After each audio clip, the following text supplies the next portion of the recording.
Eyewitness News reporter Nicole Estaphan has been embedded with Providence Mayor Angel Taveras, and she joins us now live from the Providence Mobile Newsroom.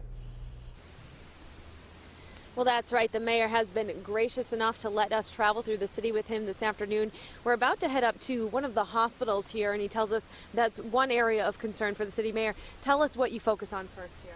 Well, Nicole, what we try to focus on obviously are our priority roads, making sure that people have access along priority roads, and especially our hospitals, making sure that the rescues can get into the hospitals, or anyone who needs to get to the hospital can get there. That's what we're going to do right now is look at Rhode Island Hospital, Women and Infants Hospital, and Hasbro's Children's Hospital. Very important for us. And, we want to make sure that the roads are as clear as possible along these main routes and that they have access. Only really a couple hours into this storm, it will get much worse. What are your concerns moving forward? Well, one is that it is going to get worse, so we want people to stay off the roads. It's very important for us, and that also will allow us to do our job.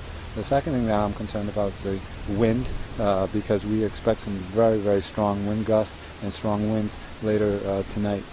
So that's going to be a concern. And also with the amount of snow that we're expecting, you can expect that we're going to see a lot of branches and down, and that can affect electricity. So I'm concerned about power outages as well. We want to make sure that people have electricity and that they're also able to warm their homes. How is the city monitoring the streets? As we mentioned, you're going to plow, you're going to have to come over and do them again. How are you monitoring what they're doing?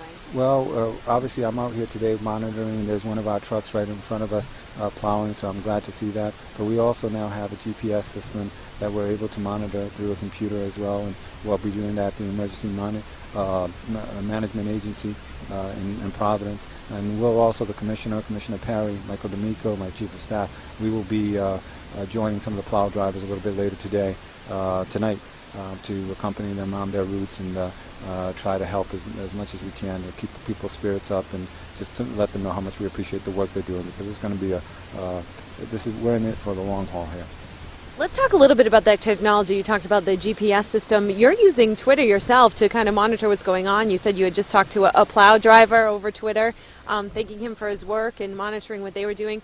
How important is technology nowadays when you're handling storms? Oh, I think technology is vitally important. It's a way to get information out there and to let people know what's going on, to make sure that they're connected, and let people know that we need them to stay off the roads and that we're doing everything that we can. So anytime you can get the information out to people, it's a good thing, especially during emergencies like this. So we use Twitter, we use Facebook, and that has helped us a lot, and we'll continue to do that. But the message really is to stay off the roads and be careful, and also if you have a power outage, to report it as soon as possible, because we're working very closely with National Grid to make sure that we respond promptly to any power outages. But given the winds, it may take us a little bit more time to respond, because we have to make sure that our crews are safe. All right, thank you for letting us ride along with you, Mayor. And that really is the message. Stay inside, stay safe, let the city know if there's any problems, but really hunker down until this storm is over. Back to you.